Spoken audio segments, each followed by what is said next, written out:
gravados. Então, boa noite a todos. Hoje a gente tem um convidado especial, Diego Moure, da Agrobi. Diego que aceitou nosso convite aqui para poder falar um pouco aí sobre o trabalho dele com abelhas e a relação aí com a agricultura. Então, Diego, queria dar as boas-vindas aí, seja muito bem-vindo. Um prazer aí, agradecer ter aceitado o convite. Faça uma apresentação para a gente aí, por gentileza, e já pode mandar bala no tema, por favor. Ok, então, Alexandre, obrigado. Queria agradecer, então, primeiramente, né, tanto o Alexandre como a Ana Clara, que construíram aí essa ideia e trouxeram esse convite para mim, né?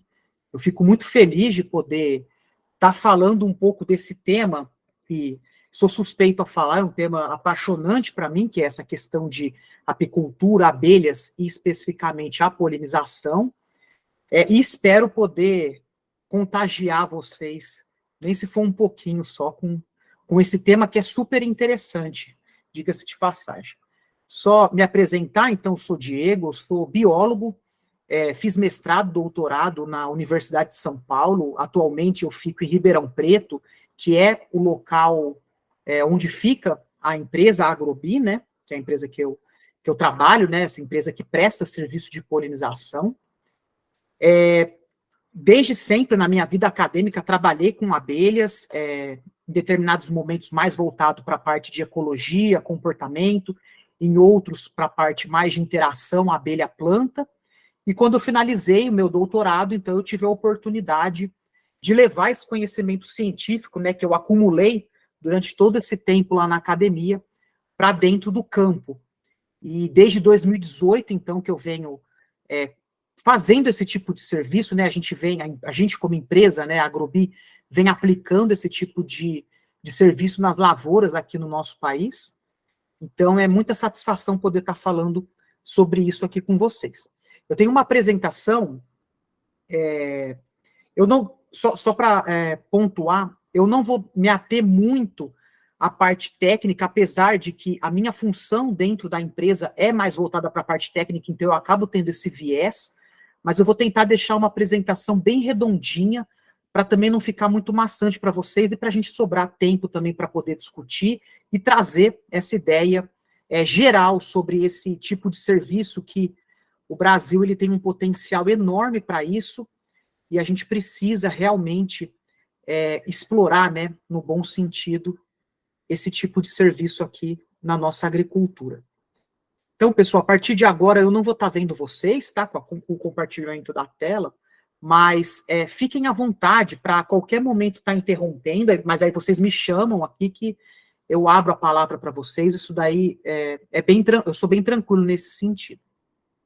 Então, quando o Alexandre me procurou, né, para falar sobre, um pouco mais sobre o público que estaria interessado nesse tipo de tema e o que eu poderia estar agregando de valor e conhecimento aí para vocês, a gente pensou, então, nessa temática, né, polinização assistida e os seus benefícios para a agricultura sustentável. Então, eu vou estar tratando um pouco desse tema, eu vou estar falando como a polinização, efetivamente, ela pode colocar a nossa agricultura em outro patamar.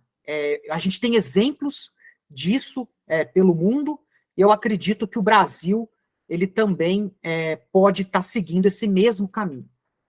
Quando a gente fala de polinização, existem duas grandes estrelas dentro desse sistema, né? Que são as flores, e outro lado você tem os polinizadores, e aqui eu vou trazer essa figura de polinizadores para as abelhas, porque as abelhas elas são os principais polinizadores do planeta. E quando a gente fala de polinizadores e polinização, efetivamente, né, o que seria isso? Então, por exemplo, a abelha ela visita uma flor em busca de recurso, ela vai estar ali buscando pólen, que é a fonte de proteína dela, e ela vai estar buscando néctar, que é a fonte de energia, e ao fazer essa ação na flor, ela vai acabar se sujando desse pólen, e ela, quando ela visita uma flor e outra, ela vai levar o pólen de uma flor para outra, e aí ela vai realizar essa polinização cruzada, ela vai auxiliar a planta a se reproduzir, uma vez que o pólen, né, é o gameta masculino ali da da planta e necessita chegar até o órgão feminino para acontecer, então, a fecundação e a formação dos frutos. Então, as abelhas, elas são os principais agentes polinizadores do planeta e elas auxiliam as plantas nesse processo. E quando a gente pensa em polinização, que é o ato, né, é essa ação de levar um pólen de uma flor para outra, esse transporte de pólen, melhor falando, né, que seria a polinização, se a gente tem flores e a gente tem abelhas dentro de um ambiente, é possível de se imaginar que naturalmente essa polinização ela vai ocorrer ali de uma forma natural ali dentro daquele sistema. Mas a ideia da polinização assistida é utilizar a polinização de uma forma diferente. Eu quero aqui transformar, vamos dizer assim, a polinização em um insumo agrícola. Ou seja, eu vou pegar um processo que ocorre de forma natural, eu vou aplicar alguns métodos ali dentro da minha lavoura para favorecer que essa polinização aconteça de uma forma mais eficiente, de uma forma em maior quantidade, visando efetivamente a melhora da lavoura. Então, quando a gente pensa em polinização assistida e tratar, né, a polinização como um insumo agrícola, exatamente a gente está pensando nisso, em visar a melhora da lavoura, seja em produtividade, seja em qualidade ali dos frutos e sementes que estão sendo produzidas ali dentro da área. É claro que, da mesma forma que você tem a lavoura, você tem as abelhas. A gente também tem que pensar do lado das abelhas, a gente precisa oferecer boas condições para esses animais, toda essa parte de bem-estar, visando não só a questão ética do negócio, né, mas também que essas abelhas precisam de boas condições para desempenhar um bom serviço. Quando você une tudo isso, você consegue chegar a um resultado muito interessante, que é o que eu vou estar mostrando para vocês. E quando a gente fala da polinização melhorar a produtividade das lavouras, isso daí, quando a gente pega a literatura científica, que eu vi no começo da apresentação, existem várias pessoas aí que são agrônomos formados, se interessaram pela parte de agrofloresta, de buscar conhecimento sobre uma agricultura mais sustentável, mais verde. A gente vê que a literatura científica, puxando agora para o lado da polinização, ela é relativamente ampla sobre esses temas. E aqui, durante a minha apresentação, eu vou tratar de 3 culturas específicas, e eu já falo o porquê, que seria basicamente citros aqui na figura da laranja, principalmente, café e soja. E por que eu estou trazendo essas culturas? Porque o Brasil é o principal produtor de soja, o Brasil é o principal produtor de café, o Brasil é um dos países que mais produz laranja no mundo. Então, para mostrar que a polinização assistida ela tem um potencial muito grande aqui dentro do nosso país, tanto quando a gente pensa em mercado, quanto quando a gente pensa nessa importância, melhor falando, de transformar a nossa agricultura. Então, voltando, quando a gente pega a literatura científica sobre esses temas, existem trabalhos, vários trabalhos aí ao longo das décadas de estudo, tanto para a laranja, por exemplo, a gente vê aqui vários estudos brasileiros também tratando desse tema. A laranja é uma cultura muito interessante quando a gente pensa em polinização, citros de modo geral, mas aqui eu posso ampliar até mais frutas de modo geral, elas respondem bem à polinização, né, à visitação das abelhas, elas melhoram questão de qualidade do sabor dela, então as laranjas são mais doces, tem trabalho mostrando que melhora a questão de vitamina C, melhora a produtividade, porque melhora o pegamento ali das laranjeiras, né, no caso. Então é muito interessante nesse sentido. Quando a gente pega o café, também existem trabalhos aí falando do benefício que a abelha pode trazer para dentro da cultura do café, melhora de pegamento, consequentemente você tem uma melhora da produção ali no final do ciclo. Você também pode melhorar a questão de qualidade do café, então você tem cafés que as abelhas visitam, olha que interessante, quando o cara lá, o key grader, vai provar esse café na xícara, ele pontua mais do que o café que não recebeu a polinização, ou seja, aqueles cafés que sofreram autopolinização para formar o fruto. Isso é muito interessante. Então você tem melhora de produção, você tem melhora de qualidade, e isso a literatura científica vem trazendo, né, ao longo desse tempo. E na questão da soja também. Você tem a gente tem até aqui no nosso país um exemplo de pesquisador na Embrapa Soja trabalhando com esse tema já há algum tempo, e ele vem mostrando resultados, publicou trabalhos aí nos últimos 5 anos, alguns trabalhos que mostram esses resultados do benefício quando você associa a apicultura com a sojicultura, mas quando a gente pensa em grãos, e aqui na figura da soja, é mais a questão da melhora de produção, né? Melhora da produtividade das lavouras. Ali na laranja, tem a questão da produtividade de qualidade, no café também, mas os grãos, pelo menos o que a literatura tem indicado, é uma melhora na produtividade. Então, a ideia é exatamente essa, a gente pegar esse conhecimento acumulado na academia, e que tem aí à disposição das universidades, e levar esse conhecimento para dentro do campo, para ajudar o produtor a conseguir produzir mais ali dentro da lavoura dele,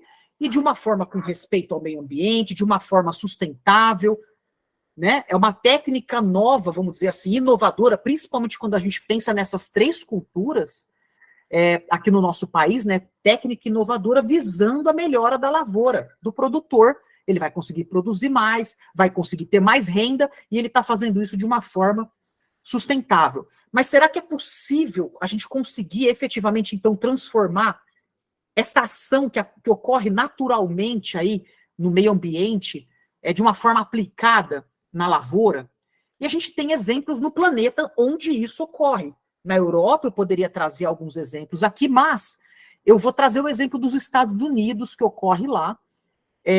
Os Estados Unidos, se vocês um dia tiverem curiosidade, procurar no Google polinização das amêndoas. É o maior sistema de polinização assistida ou polinização aplicada, né, como eles falam no inglês, né, applied pollination, que a gente tem, é o maior exemplo que a gente tem no planeta. E por que eu falo que é o maior exemplo? Porque tanto de estrutura, então quando chega fevereiro, que as lavouras de amêndoa, elas vão estar floridas lá na Califórnia, cerca de 2 milhões de colmeias migram para a Califórnia para a execução desse tipo de serviço. E lá tem muita regra, lá foi muito bem estruturado esse serviço. Então, por isso que eu falo que é o maior exemplo que a gente tem hoje, é só vocês verem por essa imagem. São caminhões e caminhões atravessando o país, carregando ali centenas e centenas de colmeias de abelha, para poder levar ali nas lavouras para fazer todo esse serviço. E lá é muito interessante, porque eles já têm rotas definidas, que nem eu falei, a florada da amêndoa, lá ela ocorre mais ou menos ali durante fevereiro, né, desde o final de janeiro até o fim de janeiro, até o fim de fevereiro, desculpa, é o período ali de florada das amêndoas que ocorre ali na Califórnia, e depois que acontece isso, essas abelhas vão para outros locais, seja para polinizar outras culturas, aí pode ter blueberry, pode ter laranja, ou elas vão para algum local de descanso para se fortalecerem e depois ir para outra cultura. E tem toda uma rota definida que você ocupa a agenda do ano todo fazendo esse tipo de serviço. E lá, eles já perceberam isso, e por isso que se estruturou tanto, que a polinização, tanto para o apicultor como para o próprio mercado do agro lá do país deles, é mais rentável do que, por exemplo, a produção do mel. É lógico que a produção do mel ela tem o seu valor, com certeza, mas lá, 80% da renda do apicultor norte-americano, ela vem de aluguel de colmeia para polinização. O mel acaba sendo um subproduto desse tipo de processo, porque a abelha visita a flor, coleta néctar, consequentemente ela vai produzir mel, mas é um produto secundário, consequência do serviço de polinização especificamente. E lá, que nem eu falei, tem toda uma estrutura montada para isso. E só para comentar uma história que é muito interessante, que é o que eu acredito de verdade que pode acontecer aqui no nosso país, com relação ao setor de apicultura, lá, há um pouco mais de 2 décadas atrás, basicamente o apicultor norte-americano, a renda dele vinha do mel.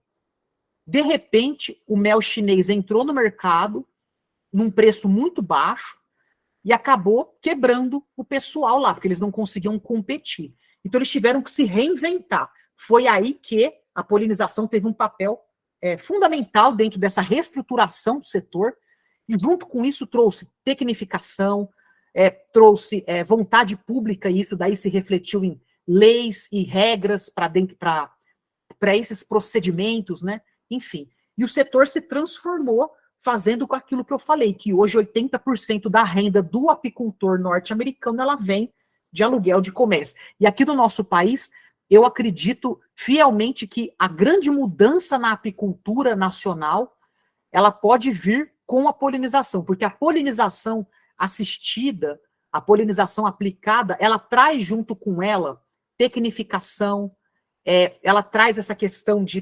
profissionalização desses apicultores para execução desse tipo de serviço. Então, ela é muito benéfica para o setor em si. E é nesse contexto, então, que a Agrobi se insere, né? Então, a gente tem toda essa literatura científica, esse conhecimento científico gerado ao longo desses anos, e a gente consegue, então, verificar alguns modelos, por exemplo, o modelo dos Estados Unidos, que já mostrou que é possível a gente fazer alguma coisa relacionada a isso, e agora a gente vai tentar, então, trazer para dentro das lavouras brasileiras. Só que, como vocês estavam falando no começo aqui da reunião, né, eu quero entender um pouco mais, por exemplo, sobre agrofloresta, ou algum outro tema que tem interesse. Quando a gente trata desses temas, a gente sabe que tem toda uma metodologia envolvida para isso. Eu não posso chamar de polinização assistida o simples fato de eu ter algumas colmeias de abelha ali numa área de reserva, por exemplo. Aquilo ali pode ser uma produção de mel, ok, pode ser algum tipo de exploração para algum produto apícola, mas a polinização efetivamente visando a melhora da lavoura, a gente precisa respeitar alguns métodos para poder efetivamente realizar esse serviço, como todos os métodos que a gente aplica, não só dentro de agronomia, mas engenharia, enfim. E aqui eu vou falar um pouquinho desses métodos também, para vocês conseguirem distinguir o que é produção de mel, por exemplo, e o que é polinização assistida. Por que é importante isso? Porque quando a gente vai apresentar esse tipo de serviço para o pessoal da área, para produtores, ou para consultores, enfim, ou para interessados dentro dessa área de agricultura, existe essa confusão, porque quando a gente pensa em abelha e apicultura, logo na nossa cabeça vem produção de mel, principalmente, né? Pode ter a produção de própolis, a produção de pólen, mas principalmente produção de mel. E a polinização, ela é um outro método de se aplicar aquelas colmeias dentro da lavoura. O primeiro ponto aqui que eu trago para vocês entenderem, é a questão de distribuição das colmeias. Então, se eu tenho uma área relativamente grande para ser polinizada, por exemplo, eu tenho um talhão de grãos ali, especificamente de soja, de 50 hectares, 70 hectares, que eu quero polinizar ele. Eu não posso deixar as abelhas todas num cantinho da lavoura. Por quê? Porque a abelha ela não vai chegar lá no meio da área, ela não vai chegar do outro lado do talhão, né? Ela otimiza o trabalho dela, porque se ela fizer esse trajeto todo para coletar um pouco de néctar e voltar para a colmeia, aquilo que ela gastou de energia foi muito mais do que o que ela consumiu. Então não é sustentável. É claro que numa situação de emergência, falta de alimento, elas podem fazer grandes voos. A abelha já tem relato na literatura científica de voar mais de 2, 3 quilômetros para coleta de recurso. Mas numa situação de lavoura, que você tem ali uma área completamente florida, recurso à disposição dela, do lado da colmeia, não tem por que ela fazer grandes voos para isso. Então, um ponto importante eu preciso distribuir essas minhas colmeias na lavoura. Quando eu tenho lavouras que eu consigo acessar o interior dela, como, por exemplo, o trabalho de limão que nós realizamos, que era possível entrar dentro da lavoura, ali nas ruas, com essas caixas, a gente entra. Café normalmente é assim. Agora, grãos, que a gente tem essa dificuldade de acessar o interior do talhão, a gente precisa distribuir essas colmeias no entorno dele, para pegar toda essa área que a gente vai trabalhar. Então, esse é um primeiro ponto importante. Eu preciso distribuir porque eu estou otimizando o trabalho da abelha. Ela vai conseguir voar mais, gastar menos energia, visitar mais flor em menos tempo do que se ela tivesse que fazer grandes voos, né? Aqui algumas imagens, então, só para vocês verem dessas instalações das colmeias. É importante eu ressaltar aqui que, no Brasil, no mundo a gente tem cerca aí de 20 mil espécies de abelhas, eu acredito que é mais do que isso. No Brasil, a gente tem umas 3 mil espécies, mas quando a gente fala de polinização, eu preciso usar espécies que eu consigo manejar, esse é o primeiro ponto. Então, por conta disso, 99% dos trabalhos que a gente realiza é com a abelha Apis mellifera, né? Da espécie Apis mellifera. Ela popularmente pode ser chamada de abelha do mel, abelha africanizada, ou às vezes o pessoal chama ela de abelha Europa, apesar de que africanizada é o termo mais correto, ou abelha do mel, né? Seriam os termos mais corretos. Então, a gente aqui, algumas fotos de instalação que a gente fez, por exemplo, em lavoura de limão. A gente, então, monta esses apiários, que eu chamo, né? Apiário é o conjunto de colmeias, e a gente leva colmeias adequadas para aquele cultivo, ou seja, colmeias que estão em pleno crescimento. A larva, ela consome pólen. Então, quando elas estão em pleno crescimento, ou seja, tem muito imaturo dentro da colmeia, as abelhas, elas costumam coletar bastante pólen, enfim. Tem algumas técnicas e métodos aí que precisa ser executado nesse momento. Aqui algumas imagens, então, da gente instalando as abelhas nos cafezais. Alguém, acho que levantou a mão, não sei, mas fica à vontade se quiser falar. Então, aqui, Oi, pode falar. Oi, Diego, é o Hugo aqui. Uma duvidazinha que eu acho que tem a ver com o que você acabou de falar, eu escuto esse termo de essa abelha é mais africanizada ou é mais europeia, que seria até uma abelha mais calma a princípio, né? A abelha menos africanizada. Tem diferença na eficiência da polinização, na eficiência desse trabalho, de acordo com esse tipo de abelha? Obrigado, Hugo, pela pergunta. Eu acho que como é um tema que eu acho muito interessante, eu não quero perder a oportunidade, talvez eu tome 2 minutinhos disso para contar a história dessa abelha para a gente conseguir chegar acho que numa boa resposta para a sua boa pergunta. A Apis mellifera, ela assim, apesar dela estar super adaptada já no nosso país há décadas, ela é uma espécie exótica, ela veio linhagens europeias, ou seja, a espécie é Apis mellifera, mas a subespécie ou raça, né, elas eram linhagens europeias, vieram junto com os colonizadores, lá em 1880, por aí, principalmente por causa da produção de cera, de vela. E aí, elas foram introduzidas aqui no nosso país, lá naquele período. Aí, quando chegou a década de 1950, mais especificamente 1954, um pesquisador brasileiro, inclusive ele era aqui de Rio Claro, que é próximo aqui de Ribeirão Preto, né, no estado de São Paulo, visando fortalecer a apicultura, ele quis trazer linhagem africana para poder cruzar com as linhagens europeias que a gente tinha aqui. E por quê? Porque as linhagens europeias, elas são mais mansas, vamos dizer assim, elas são menos defensivas. Tanto que, se vocês buscarem imagens na internet de beekeeper na Europa, por exemplo, né, que seriam os apicultores na Europa, às vezes vocês vão encontrar imagens deles manejando a abelha sem luva, às vezes só com uma proteção aqui na cabeça, porque realmente elas são mais tranquilas, vamos dizer assim. Só que elas são mais tranquilas, só que elas produzem menos mel. Então, a ideia daquele pesquisador lá em 1954 era, vou trazer uma linhagem africana, por quê? Porque a linhagem africana, ela produz mais mel, ela é mais produtiva, mas, em compensação, ela é um pouco mais defensiva. Então, a ideia dele era fazer um híbrido visando essa melhor produção de mel, né? Mas, ao mesmo tempo, que o comportamento não alterasse tanto.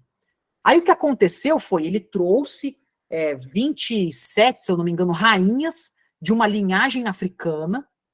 Aí eu vou contar o que a história conta. A história conta que essas abelhas fugiram do laboratório, né, escaparam, essas rainhas, lá em Rio Claro, e aí elas começaram a cruzar na natureza. E aí foi formando o híbrido, que é essa espécie, essa subespécie, essa linhagem, né, africanizada, que é o que a gente tem hoje. Basicamente, o que a gente tem hoje no nosso país, quando a gente pensa em apis mellifera, são as linhagens africanizadas. Elas são muito ferozes no sentido de, se você tem numa mesma mata uma abelha europeia, de linhagem europeia, e uma africanizada, por competição, ela enxameia mais fácil, ela é mais resistente à doença, ela vai sobrepor essas espécies e vai acabar excluindo essas linhagens europeias ali daquele ambiente. Então, basicamente, o que a gente tem no nosso país é africanizada. A gente pode ter em alguns apiários específicos, principalmente no Rio, na parte sul do país, que são temperaturas mais frias, né? A gente pode ter pessoal criando linhagens europeias, mas normalmente elas não se adaptam bem se você não ficar em cima e fizer um manejo bem eficiente ali dentro. Em termos de resposta de polinização, a princípio não. A princípio não teria diferença em resposta. Talvez uma linhagem africanizada, por ser mais resistente à questão de doença, por ter essa atividade mais intensa, pode ser que as abelhas consigam performar de uma forma, de uma maneira melhor. Mas não tem estudo sobre isso para dizer, a linhagem africanizada, ela poliniza melhor do que uma linhagem europeia. Eu posso te dizer que possivelmente a linhagem africanizada, ela iria responder melhor ao transporte, a se adequar melhor às condições de uma lavoura que é diferente do apiário, ela vai responder melhor do que uma europeia, que a europeia ela pode definhar mais rápido, vamos dizer assim. Essa que eu acho que seria talvez a ideia dentro disso, tá? Então, aqui algumas imagens, então, da gente fazendo essas instalações das abelhas no cafezal, aqui em lavouras de café, e aqui em lavouras de soja, que é as 3 culturas que eu falei que eu queria trazer de exemplo para vocês, né? Então, vocês veem que essas abelhas, elas ficam próximo ali da lavoura, a gente entra um pouquinho na soja, né, para elas não atrapalharem, às vezes, ali a questão do carreador. No café, nos citros, normalmente a gente já consegue inserir esses apiários dentro da lavoura, e é ali que elas vão ficar durante o período de florada. E aí, aqui só para vocês verem, a gente tem feito um trabalho de polinização lá no Rio Grande do Sul, com canola, e esse daqui foi um motivo de orgulho nosso aqui da empresa, né? A gente conseguiu fazer um caminhão transportar aí cerca de 600 colmeias de uma vez só, ali para uma lavoura que estava demandando essa quantidade, e isso daqui é o que mais se aproximou daquelas imagens que a gente vê lá nos Estados Unidos, por exemplo. Então, mostra que a gente aqui como empresa, acredito que tem tido um caminho interessante dentro disso, mas que também a apicultura tem um grande potencial para poder fazer mais vezes esse tipo de exemplo. E aí, que nem eu disse, essas abelhas elas vão ficar lá durante o período de florada. Isso é muito importante, por quê? Porque as lavouras, de modo geral, elas vão ter o manejo que necessita ali, seja a pulverização de algum produto que pode ser tóxico para a abelha, e como normalmente né? Mas também, às vezes, eu preciso fazer algum controle do meu mato, algum outro tipo de manejo, uma avaliação na área, que a presença da abelha lá, ela não iria permitir isso, porque eu estou trabalhando com um animal que tem ferrão e tem veneno, enfim, que tem todos esses cuidados que a gente precisa tomar. Então, as abelhas, elas só vão ficar durante o período de florada. E aí vai variar de cada cultura com quanto tempo que elas vão ficar. Quando a gente pensa em citros, a gente sabe que a florada dos citros ela é maior, muitas vezes ela não é regular, mas a gente tem que entender qual que é a realidade daquela fazenda para conseguir introduzir as abelhas no momento ali que a gente chama de pico de florada. Então a gente tem que encontrar, que a gente gosta de chamar isso, janela de polinização. Então, por exemplo, na laranja, no caso, ela vai ficar aí várias semanas em florada, mas vai ter algum momento do ciclo daquele talhão, quando às vezes é um talhão irrigado, que eu posso ter um controle maior sobre isso, aquele momento daquele pico de florado. Então, as abelhas elas precisam estar durante aquele tempo. Da nossa experiência, as abelhas têm ficado, quando a gente trabalha com laranja, cerca de 20 dias. E aí é muito importante, são 20 dias que a lavoura ela não vai poder ter pulverização, ela, se for ter que ter entrada de gente, é melhor que não tenha entrada de gente, mas se for precisar entrar de gente, tem que vestir o EPI tudo certinho, isso daí são tudo cuidados que nós precisamos ter para conseguir desenvolver um bom trabalho com segurança, né, para o pessoal da fazenda. No café, o café já é interessante, porque o café também, se você for considerar tempo de florada dos cafezais, na nossa região aqui, Minas, São Paulo, aí que são os grandes produtores dessa cultura, quando chega ali final de agosto, até metade de outubro, você tem florada de café. Só que o café ele vai ter alguns picos. Então, choveu, ele tem um pico de florada, aí encerra, fica uns 15 dias sem flor. Choveu mais um pouco, ele tem mais um pico. Normalmente, são 2 a 3 floradas que a gente identifica dentro dos cafezais. Tem ano que tem 4, mas até para a própria produção isso não é muito bom. Vamos trabalhar sempre com 2, 3 floradas, na média, sempre vai ter uma florada que a gente chama de florada principal. É aquela florada que efetivamente 60% das flores ou mais vão abrir naquele momento. Isso tem ocorrido normalmente da segunda quinzena de setembro até o começo de outubro. É normalmente quando ocorre, pelo menos nas regiões de Minas e São Paulo, nos últimos anos tem sido nesse período. E aí as abelhas vão e elas ficam lá no máximo 2 semanas. Porque a florada do café ela é muito rápida. Ela é intensa e rápida. Então as abelhas chegam um pouquinho antes, fica durante esse período, terminou a florada, as abelhas vão embora. E dos grãos, aqui na soja eu estou trazendo, né?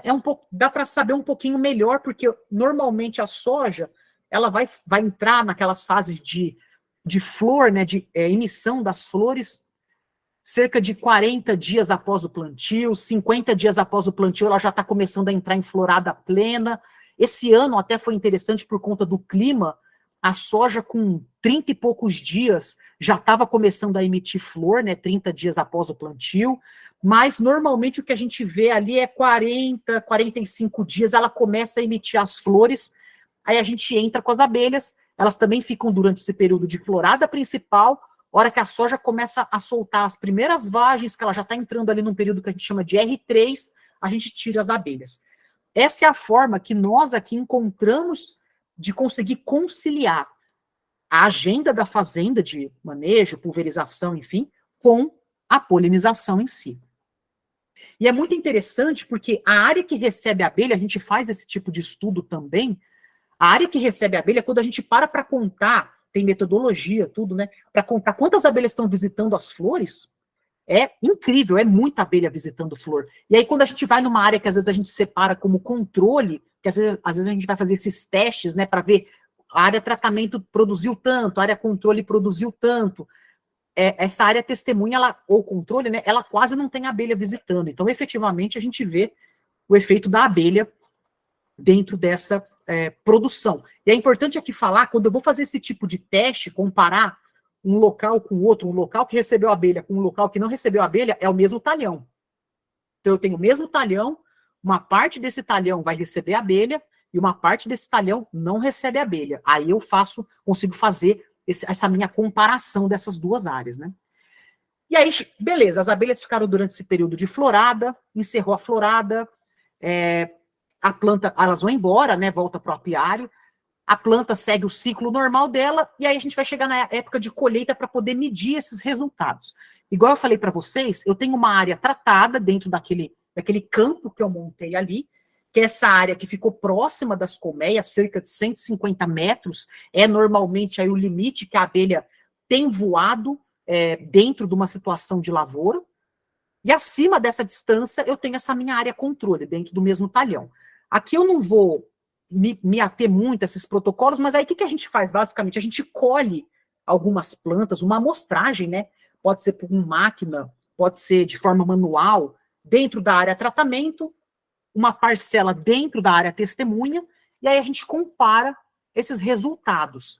Então aqui só está mostrando isso, né, que a gente pode pegar alguns pontos na área tratamento ali em amarelo, alguns pontos na área testemunha, que é essa área em branco, e aí eu depois vou comparar esses resultados, por exemplo, de produtividade, mas eu também posso comparar de qualidade. Eu pego e analiso esse café ou outra cultura, né, que recebeu a abelha para alguns parâmetros, pode ser sabor, pode ser quantidade de vitamina C, por exemplo, e eu faço a mesma coisa para a área controle, e aí eu consigo comparar e gerar bastante informação nesse sentido.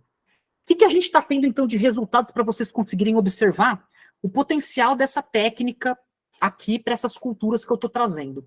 Por exemplo, a laranja, igual eu disse para vocês, os citros, de modo geral, eles, pelo menos a literatura indica muito, né, que eles respondem muito bem a esse tipo de serviço, e quando a gente executa eles nessas culturas, a gente tem observado isso mesmo.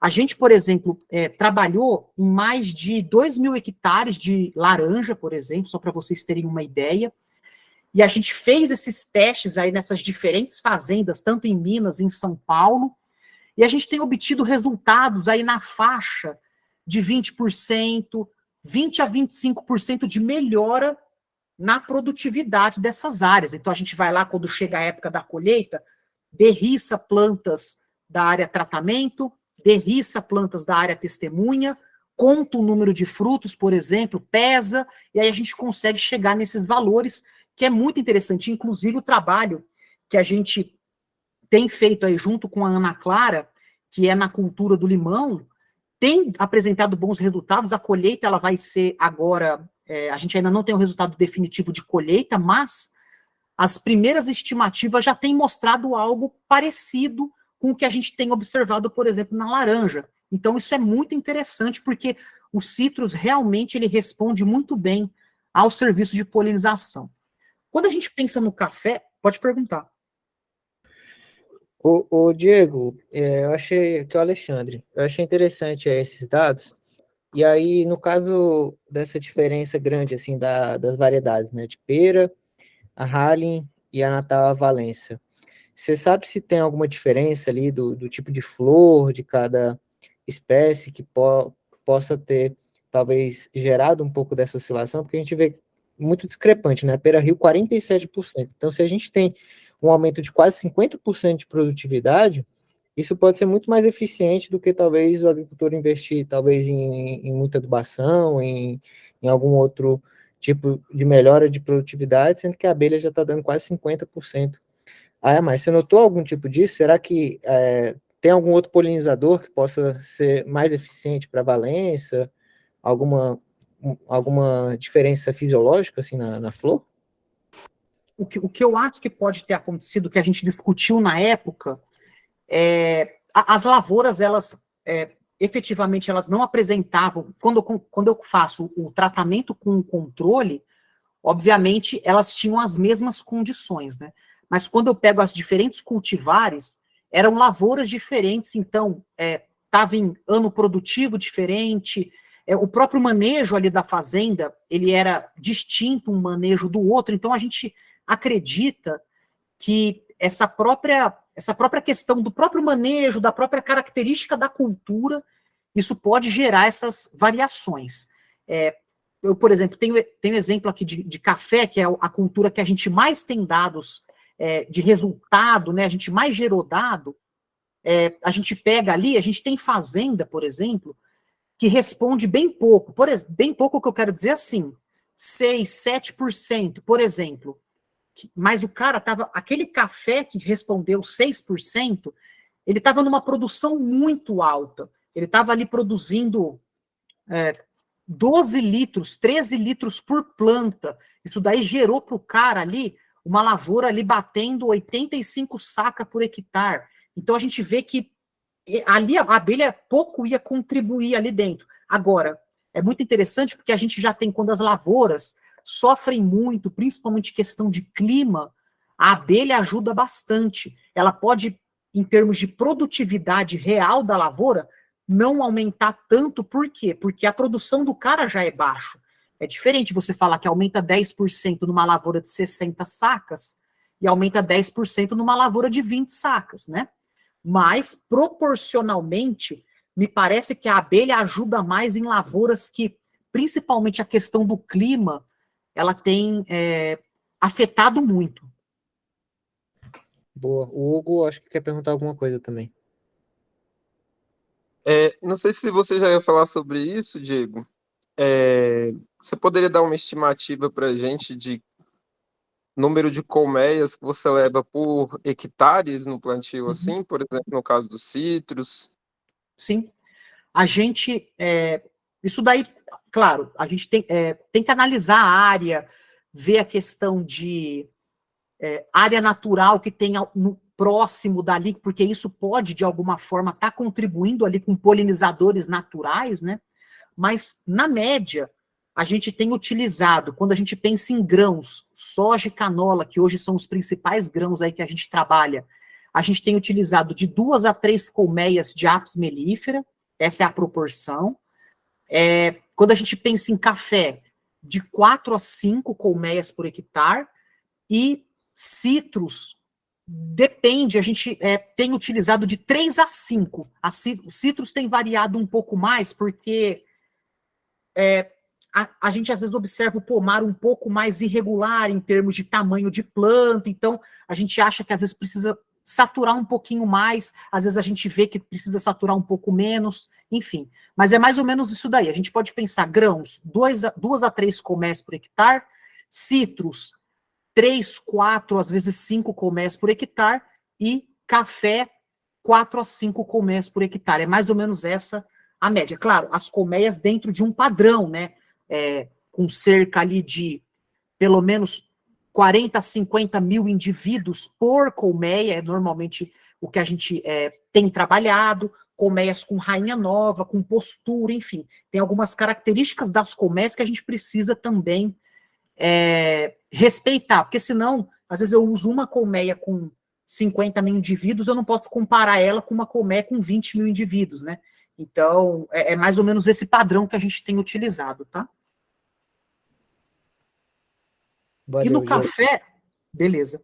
E no café, igual eu falei para vocês, café arábica especificamente, a gente tem trabalhos com café conilon, ali no Espírito Santo, né, que é o robusta, mas principalmente café arábica, a gente já tem informações aí, estamos entrando na nossa 5ª safra de café, já foram mais de 1.500 hectares polinizados aí ao longo desse tempo, e a média que a gente tem conseguido ao longo dos anos é em torno de 15 a 20% de melhora de produtividade. Isso é muito interessante, isso daí pode representar para o produtor ali mais de 5 sacas por hectare, então é muito interessante para o produtor, além da questão da bebida do café. A gente tem observado que as abelhas, o café que recebe essa visitação das abelhas, ele tem apresentado um café ali na xícara de melhor qualidade. Por que isso? Tanto pelo investimento do cafeiro no próprio fruto, através ali da análise do Brix, por exemplo, né? Então, se tem frutos mais doces, consequentemente vai ter melhores sementes, mas principalmente porque a abelha, ela reduz a janela de polinização. Então, pensa, uma flor, ela fica à disposição para ser polinizada 3, 4 dias, no máximo. Se ela é polinizada já no primeiro dia, fecundada, né, no primeiro dia, ou no 4º dia, quando a gente pensa na colheita, que é quase 1 ano depois de ciclo, isso vai ter diferença de maturação nesses frutos. Então, quando a gente consegue fazer quase todas as flores serem fecundadas já logo no primeiro dia, isso daí reflete lá uma lavoura mais homogênea na hora que eu vou colher esses frutos, e, consequentemente, uma lavoura mais homogênea vai gerar um café, no caso aqui, de melhor qualidade. Então, isso é muito interessante também.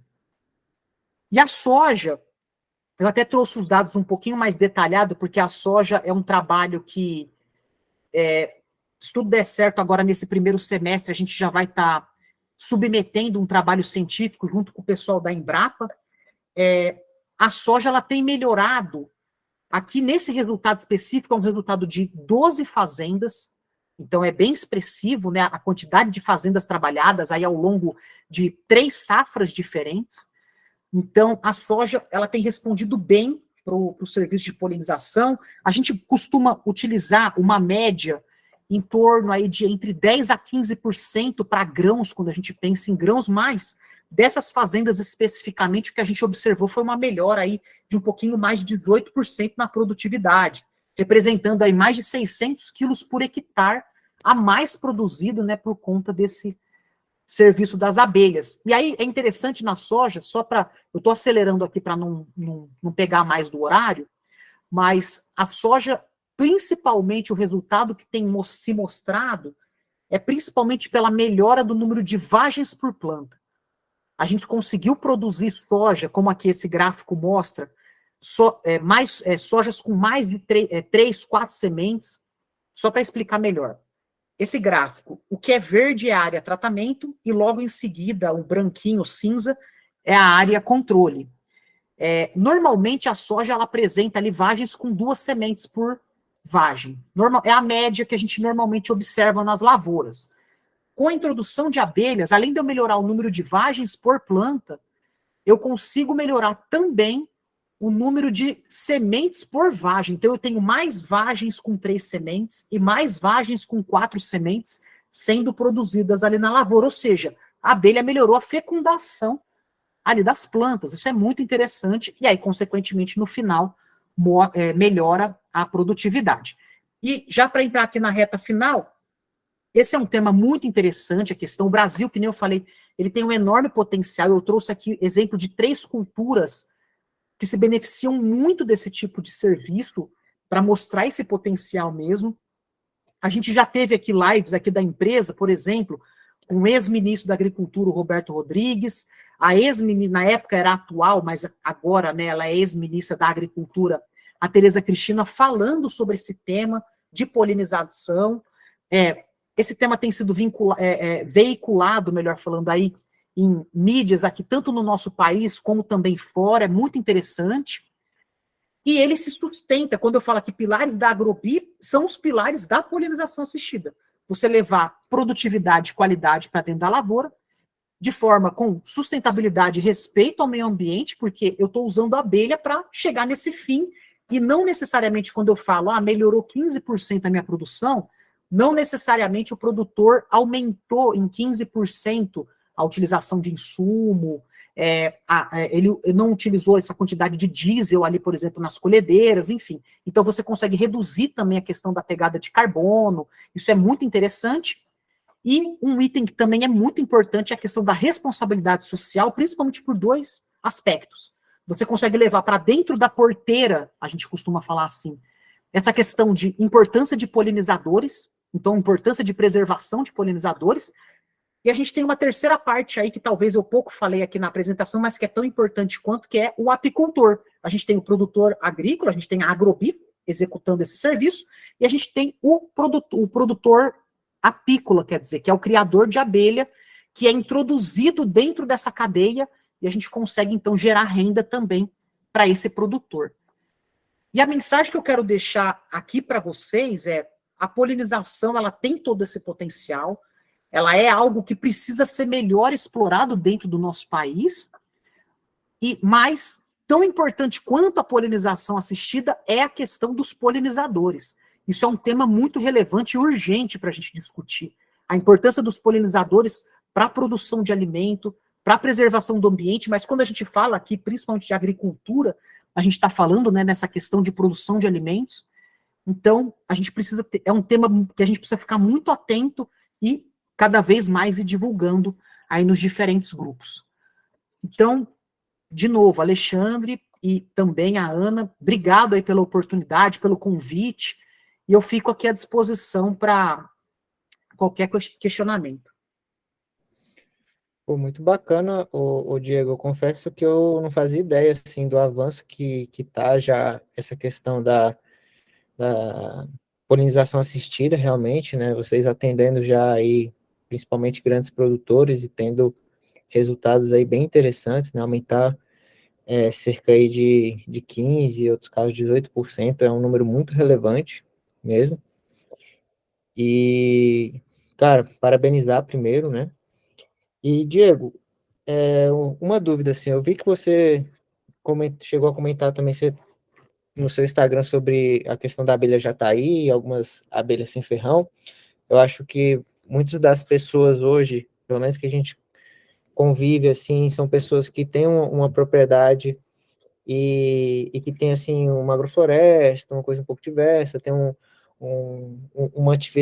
uma propriedade que busca trazer um organismo vivo, então tem o viveiro, a compostagem, e eu acho que a prática de você colocar umas caixas de abelha também na sua propriedade pode ser muito interessante. Então, eu queria entender se vocês também já fizeram alguns estudos, se você tem alguns dados sobre a questão também das abelhas sem ferrão, se a gente já tem conhecimento, por exemplo, morango, tomate, né, são culturas que são importantíssimas você ter ali a presença de abelhas para você também melhorar tanto a produtividade quanto também a qualidade dos frutos. Morango é importantíssimo ali você ter a polinização bem feita para você ter aquele fruto bonitinho, senão dá fruto deformado, etc. Mas o que você já viu assim sobre essa questão das melíponas, né, que pode ser talvez algo praticado, cara, em escolas, em hortas urbanas, em quintais familiares, em produções também ali de pequeno porte, e que possam trazer também a abelha para dentro da agricultura, com talvez assim também a atividade de extrair mel, extrair pólen, extrair o própolis, etc., e que traga uma integração boa assim para a propriedade como um todo. Não, muito interessante sua questão, porque o grande, entre aspas, problema das abelhas sem ferrão é que muitas espécies, elas são nativas aqui da nossa região, né? Então, quando a gente pensa trabalhos científicos na academia, eles vão estar muito restritos para cá. Então, se a gente for comparar estudos com Apis mellifera, estudos com abelha sem ferrão, é muito grande a diferença, né? A Apis tem muito mais estudo, e por isso que a gente também acaba usando mais Apis para o nosso serviço, porque a gente tem um embasamento teórico mais robusto nesse sentido. Mas é uma questão de estudo. Potencial, eu tenho certeza que elas são ótimas também. Tem que também tomar cuidado na questão de, enquanto uma caixa de Apis ela tem ali 50 mil indivíduos para mais, uma caixa de jataí boa, bem populosa, ela vai ter ali 2 mil indivíduos assim. Uma caixa muito forte. Então, quando a gente vai pensar em polinização, tem que tomar esse cuidado só por conta mesmo do número de indivíduos, né? Para você realmente conseguir ter uma quantidade de abelhas ali fazendo uma visitação. Mas as abelhas sem ferrão, elas são excelentes para diversos tipos de cultivo. No café, por exemplo, nós utilizamos mandaguari e tubuna, que são abelhas sem ferrão do gênero Scaptotrigona. Elas são aquelas abelhas pretinhas, mas sabe aquela que gruda no cabelo, arapuá? Elas são primas delas, não é bem a arapuá, né? Porque a arapuá, ela tem algumas outras características que talvez não sejam tão boas assim para a questão de lavoura, né? Porque às vezes elas acabam cortando flores, enfim. Mas a Scaptotrigona, que é prima delas, ela se dá muito bem, por exemplo, para o café. Para morango, por exemplo, igual você citou, a jataí é excelente, porque o morango é muito importante que a abelha ela consiga percorrer toda a flor para conseguir polinizar e fecundar todos aqueles órgãos femininos que tem ali, visitar, melhor falando, né? Todos os órgãos femininos ali que a flor apresenta. Então, uma abelha pequena, ela consegue desempenhar um bom trabalho. Então, uma jataí, ou até mesmo uma iraí, que também é uma abelha pequena, né? Uma abelha sem ferrão, elas têm um bom desempenho dentro dessa cultura. O tomate, que você bem citou, ele é uma solanácea, então ele tem aquela característica do buzz pollination, né, que necessita da vibração na flor para conseguir tirar aquele pólen que fica dentro de uma estrutura encapsulada, né, e que muitas vezes os produtores, talvez vocês já devem ter observado, eles usam sopradores, né, para fazer essa polinização eles mesmos.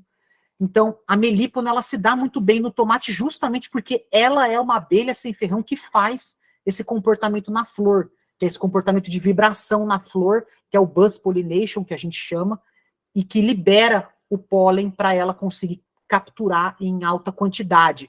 E da mesma forma que o tomate precisa, você tem a berinjela também, pimentão. Então, esse tipo de cultura, as melíponas, que é mandaçaia, uruçu, elas são bem relevantes assim para fazer a polinização, por exemplo. Então, um produtor que tem tomate, tem esse tipo de cultura na sua propriedade, ou mesmo o morango que eu estava citando aqui, ele consegue utilizar essas abelhas sim para melhorar a produção ali dele, às vezes uma produção mais familiar, com certeza. A única coisa que tem que tomar cuidado é oferecer boas condições para essas abelhas, né? Então elas ficarem em locais adequados, para você sempre ter ali aqueles enxames fortes.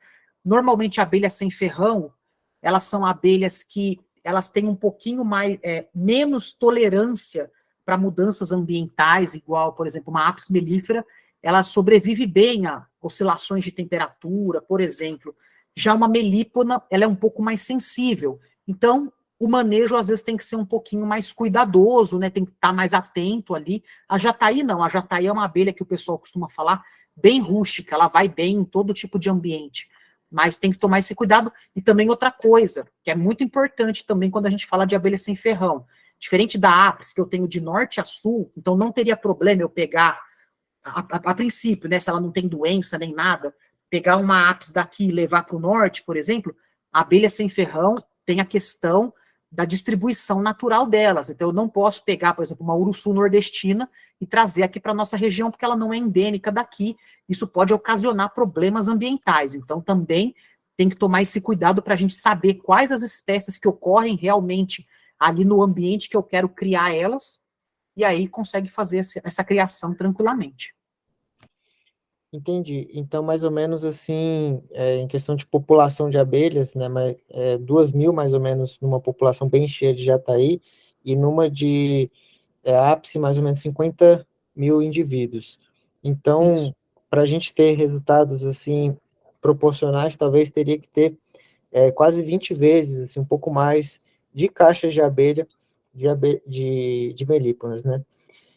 A gente fez um trabalho, o Diego, interessante na Fazenda NB, que na área que a gente estava praticando agrofloresta, inclusive o Matheus, eu acho que ele está aqui, o Matheus, ele trabalhou com melíponas, fez alguns cursos de meliponicultura, etc. A gente tirou o mel com a seringa e tal, foi bem legal.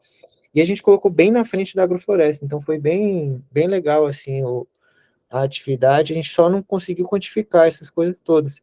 E uma das coisas que eu vejo que o pessoal da agrofloresta tem feito é colocado plantas específicas para atrair mais abelhas, então que vão ter floração também durante a maior parte do ano.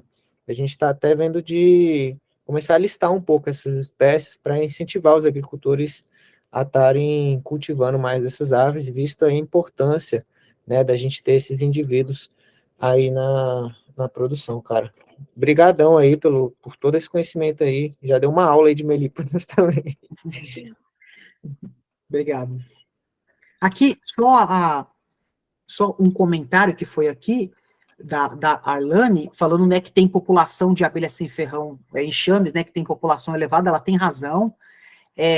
Por exemplo, a própria Scaptotrigona, que eu estava falando, elas têm populações aí que podem ultrapassar 10, dependendo até do enxame, 10, 15 mil indivíduos ali dentro do enxame.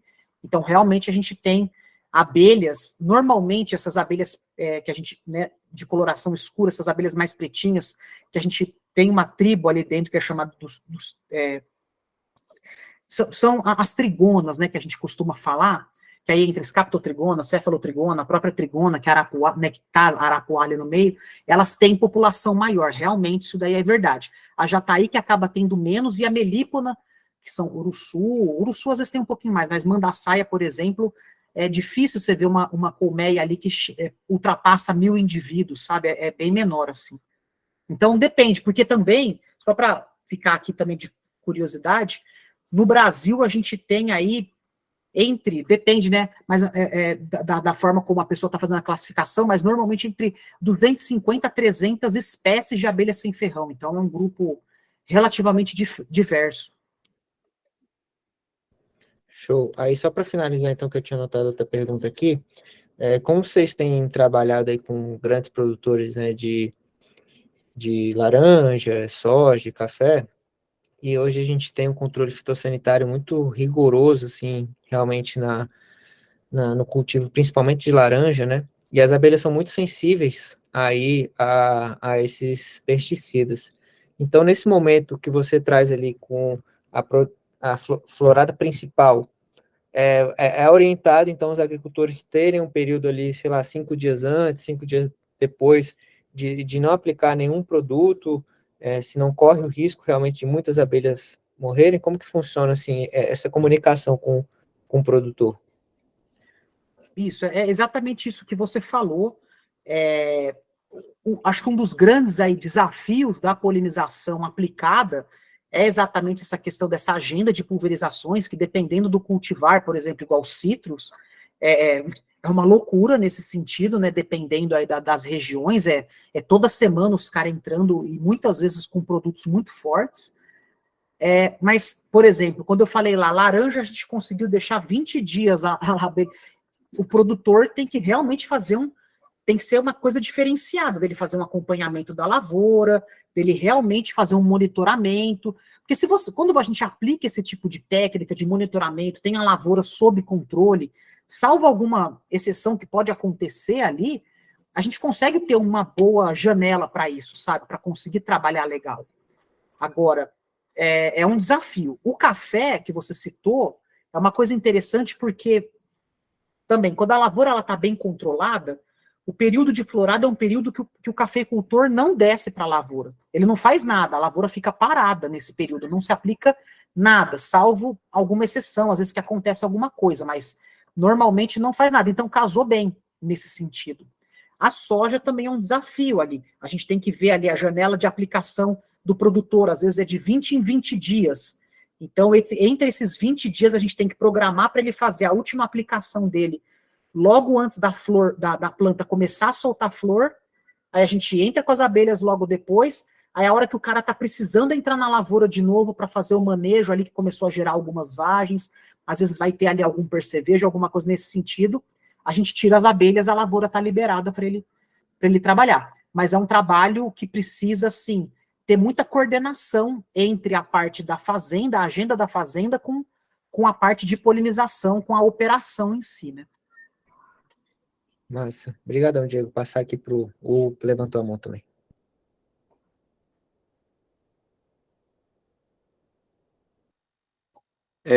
Tem várias perguntas, na verdade.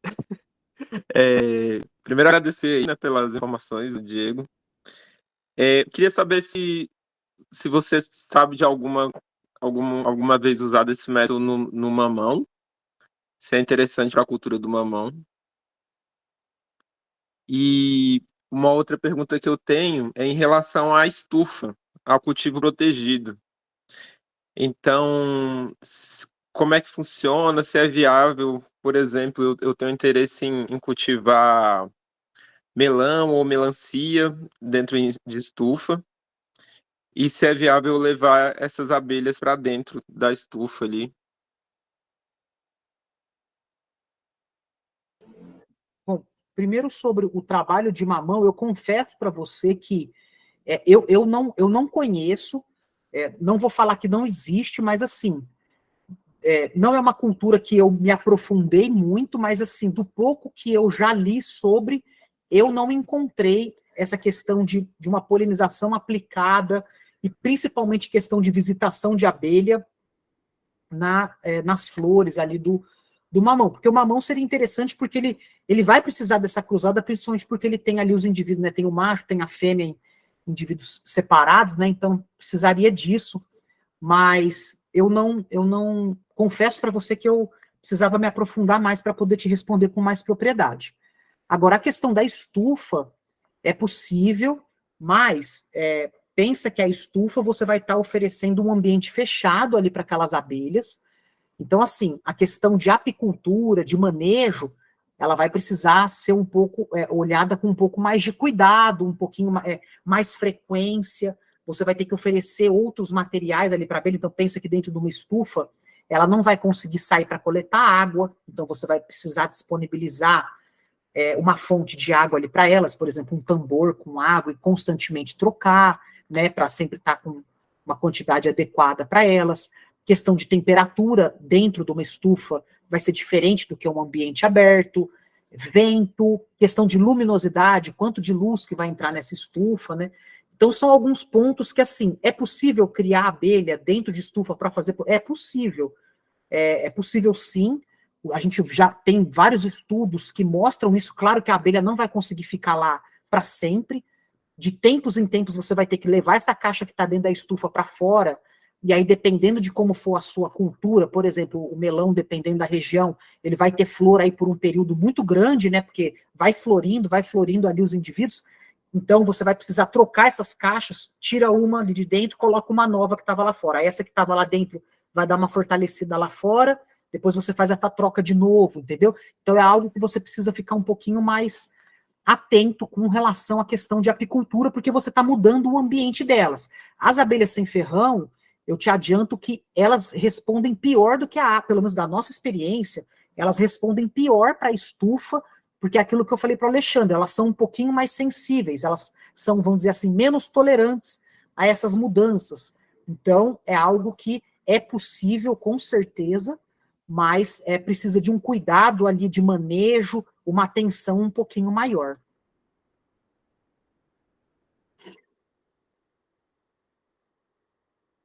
Muito obrigado. Eu vou fazer uma última pergunta logo que eu já encerro. Eu tenho um vizinho apicultor, né? É, o produto dele é o mel mesmo, né? Ele vende o mel.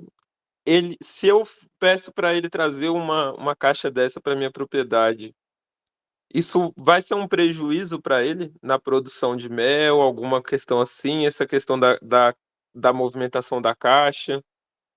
Isso pode ser ruim para a produção dele? Boa sua pergunta, porque em algumas culturas, por exemplo, vou te dar o exemplo do que a gente tem vivido, mas aí eu vou trabalhar um pouco melhor o que pode acontecer aí na sua fazenda. Então, por exemplo, quando o café vai florir ou a laranja vai florir, a laranja, eu não vou dar esse exemplo porque dependendo da região, a florada, e dependendo do cultivar, a florada é diferente. Mas o café, normalmente, igual eu falei, ela vai estar florindo ali, principalmente ali em setembro e outubro. Setembro e outubro também é uma época que a gente tem algumas plantas melíferas, né, que a gente fala na natureza, ali no meio ambiente, que também estão floridas. Afinal, é o começo da primavera, é uma época realmente de grande oferta de recurso na natureza para polinizadores.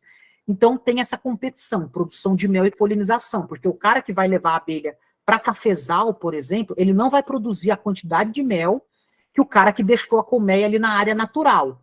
Porque ali na área natural as abelhas não estão sendo importunadas, elas vão ali produzir o mel durante aqueles dias. A abelha que eu vou transportar, eu não posso transportar ela com mel dentro dela, então eu tenho que colher esse mel, aí eu vou levar ela sem esse recurso ali para dentro, ela vai ficar poucos dias ali trabalhando, que nem eu mostrei 15 dias ali, por exemplo, trabalhando ali nas flores do café, depois eu vou ter que tirar esse mel de novo, transportar. Então você percebe que essa movimentação, essa ação com elas, fez ela produzir menos mel do que a que ficou parada lá na mata, só para isso. Então, com certeza, isso acontece.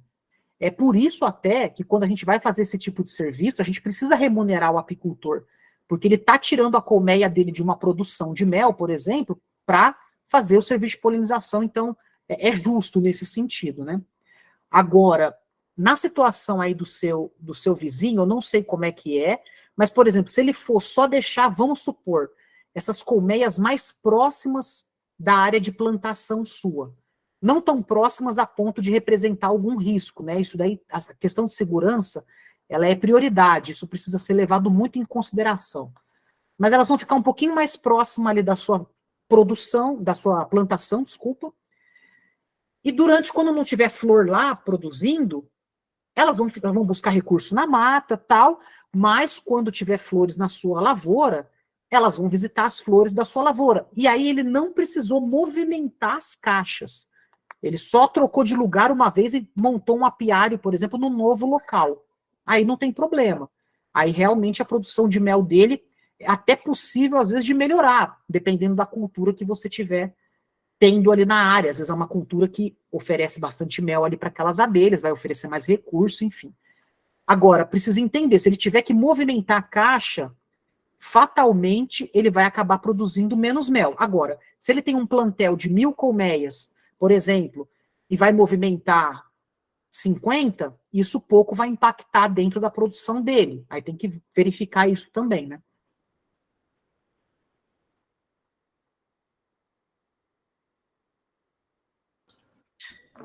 Maravilha. Diego, fazer a minha pergunta. Antes de tudo, obrigado, viu? E parabéns pelo seu trabalho. Meu caro, antes de começar, né, quando eu vi a propaganda ali pelo pessoal do Instagram, eu entrei no seu Instagram e estava escrito Uber das abelhas. E eu fiquei com a impressão, né, se de repente você estivesse fazendo um meio de campo também, né, entre pessoas que possuem as colmeias e conectando essas pessoas com produtores que desejam esse serviço, né? Você faz isso também ou as caixas são recurso próprio seu?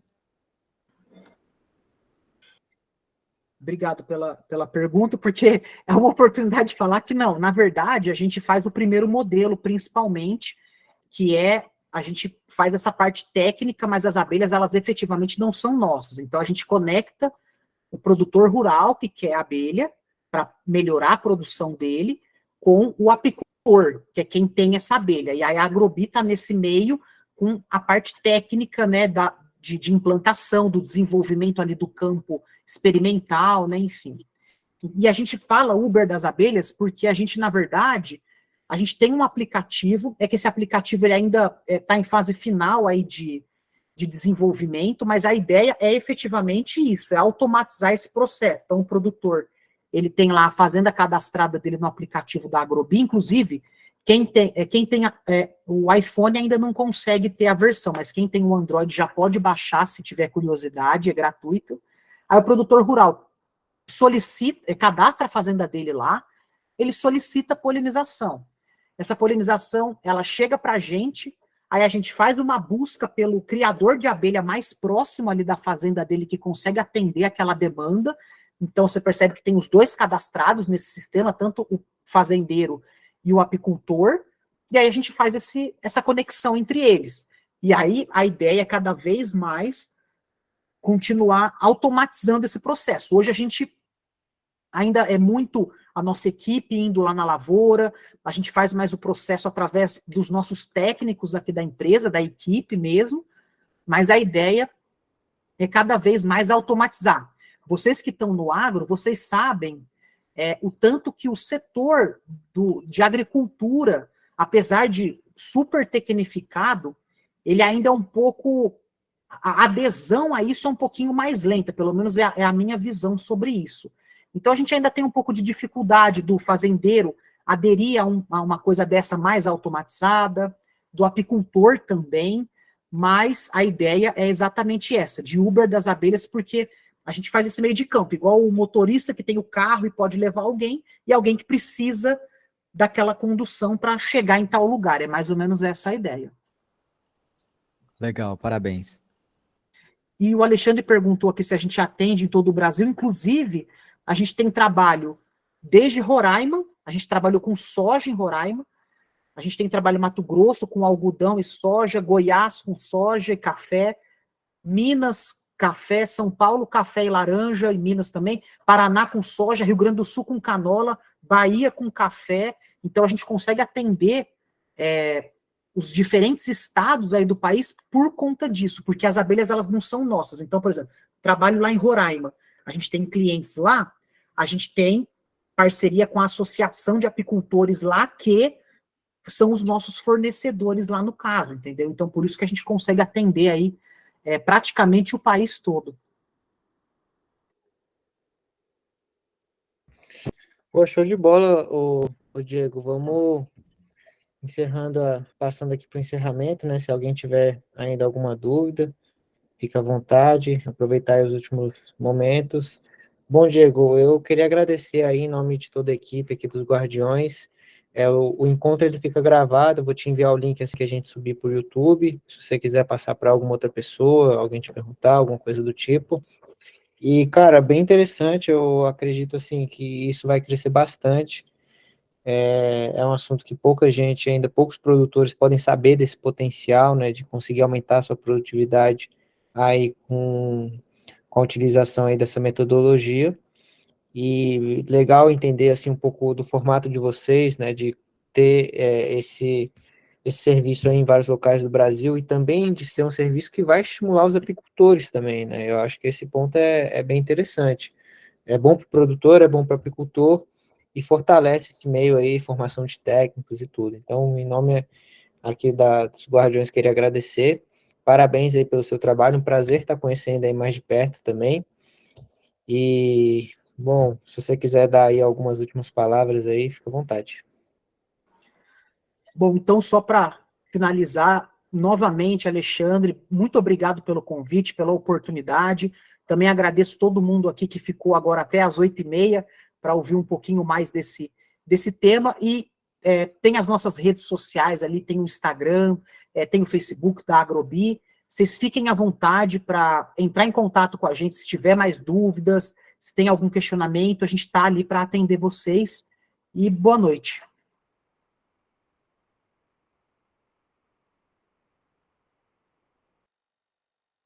Valeu, Diego. Boa noite, cara. Show de bola, meu irmão. Obrigado aí pela conversa, pelo bate-papo. Parabéns.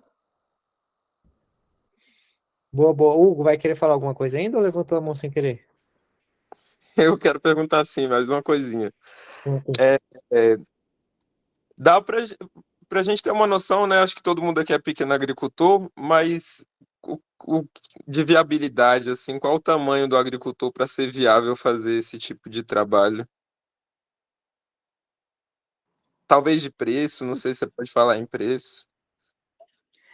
Isso daí vai depender de cada caso, cada cultura, né? Porque normalmente esse serviço ele acaba sendo precificado principalmente pela quantidade de colmeias que a gente precisa levar para a propriedade para conseguir fazer a execução do serviço. Isso daí vai acabar variando dependendo da cultura, mas assim, a gente já conseguiu atender, olha só, por exemplo, só para dar um exemplo, para não estender aqui, a gente trabalha, por exemplo, em fazendas ali na região de Ouro Fino, com café, que são pequenos produtores, e quando eu falo pequenos, são produtores ali de 1 hectare, 1,5 hectares, até grandes grupos aí que a gente já conseguiu atender, realmente grupos aí com centenas de hectares para tratamento, área total aí passando dos 1.000, 2.000 hectares, enfim. Então, a gente consegue atender. É claro que cada caso é um caso, tem a questão de segurança, tem a questão de disponibilidade das abelhas, enfim, a gente precisa estudar, mas eu convido todos vocês a, se tiver interesse, vamos bater um papo num segundo momento, a gente às vezes consegue viabilizar esse tipo de projeto para a lavoura de vocês, com certeza. Pô, que bacana, cara. Quer falar mais alguma coisa, Hugo? Não, só agradecer.